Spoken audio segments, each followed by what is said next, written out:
तुम्हाला असं कधी वाटलं आहे का, टॉयलेटला जाताना थोडा त्रास होतो?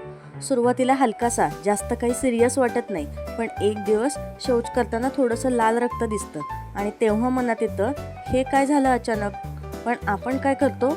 इग्नोर करतो, गुगलवर सर्च करतो आणि स्वतःलाच कन्व्हिन्स करतो असं होतं कधी कधी. पण खरं सांगू, ही एक वॉर्निंग असू शकते मूळव्याधच्या सुरुवातीची.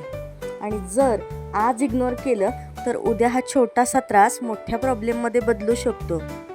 म्हणून आजचा व्हिडिओ शेवटपर्यंत बघा, कारण कदाचित हा व्हिडिओ तुमचं फ्युचर पेन वाचवू शकतो. आता पाहूया मूळव्याध म्हणजे काय.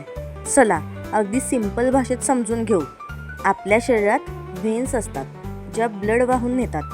आता इमॅजिन करा, एक पाईप आहे ज्यातून पाणी फ्लो होतं. जर त्या पाईपवर प्रेशर वाढला तर काय होईल? तो सुजेल, त्याचा शेप बदलू लागेल. अगदी तसंच गुदद्वाराजवळच्या व्हेन्सवर प्रेशर आला की त्या सुजतात आणि हळूहळू तिथे गाठी तयार होतात. यालाच आपण मूळव्याध म्हणतो. काही वेळा गाठ बाहेर दिसते तर काही वेळा आत दिसते. आणि डेंजरस पार्ट काय आहे तर सुरुवातीला पेन कमी असतं, त्यामुळे प्रॉब्लेम छोटा वाटतो. म्हणून लोक म्हणतात ठीक होईल आपोआप, पण खरं म्हणजे आतून प्रॉब्लेम वाढत असतो. आता पाहूया सिम्पटम्स. चला एक रिअल लाईफ सारखा एक्झाम्पल बघूया. एक व्यक्ती आहे, त्याला सुरुवातीला फक्त थोडा डिस्कम्फर्ट वाटतो. बसताना ऑकवर्ड वाटतं, शौच करताना जरा वेळ लागतो. तो विचार करतो काही नाही, ठीक आहे. पण काही दिवसांनी पेन सुरू होतं, बर्निंग सेन्सेशन जाणवतं आणि एक दिवस शौच करताना फ्रेश लाल रक्त दिसतं. तेव्हा घाबरतो, पण तरीही डॉक्टरकडे जात नाही, लाजतो. आणि इथंच चूक होते, कारण पुढे काय होतं तर गाठ तयार होते, बसणं त्रासदायक होतं आणि चालणंही अनकम्फर्टेबल होतं आणि शेवटी सिच्युएशन कंट्रोल बाहेर जाते. आता पाहूया मूळव्याधीची कारणं म्हणजेच कॉजेस काय आहेत. आता सगळ्यात इम्पॉर्टंट क्वेश्चन आहे, मूळव्याध होतोच का? पहिलं कारण आहे कॉन्स्टिपेशन. जेव्हा शौच हार्ड होतं तेव्हा जोर लावावा लागतो आणि हा प्रेशर थेट व्हेन्सवर जातो. दुसरं कारण आहे पाणी कमी पिणं. आपण दिवसभर बिझी असतो, मोबाईल, काम, घर, पण पाणी विसरतो. रिझल्ट काय तर स्टूल हार्ड होतं. तिसरं कारण आहे जास्त वेळ बसून राहणं.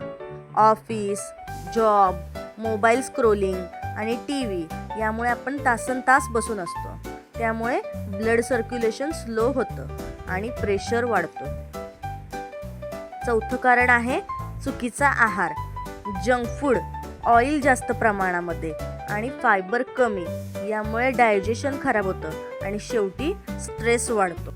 आता पाहूया इग्नोर केल्यास काय होतं. आता इमॅजिन करा, तुम्ही ही प्रॉब्लेम इग्नोर केले.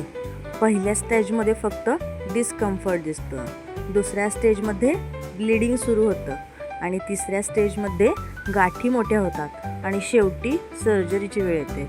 आणि सर्जरी म्हणजे फक्त ऑपरेशन नाही, तर पेन होतं, शिवाय खर्चही होतो आणि रिकव्हरीसाठी खूप वेळ लागतो. म्हणून सुरुवातीला ॲक्शन घेणं खूप इम्पॉर्टंट आहे. चला आता सोल्युशन बघूया. पहिलं आहे पाणी. सिंपल वाटतं पण पॉवरफुल आहे.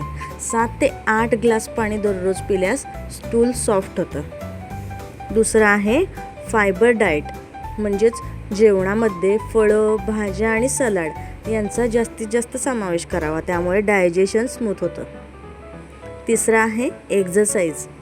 जिम नाही जमलं तरी चालेल, पण रोज 20 ते 30 मिनटं चाललं तरी इनफ असतं.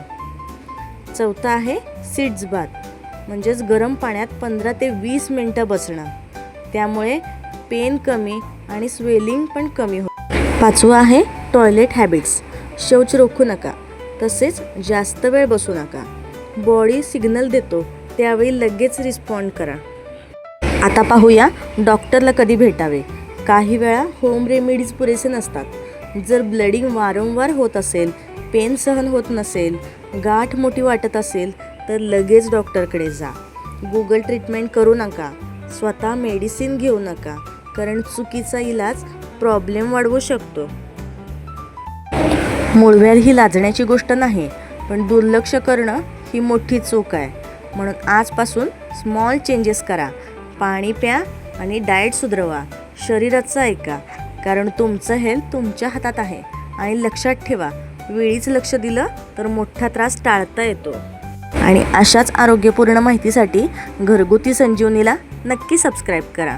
धन्यवाद.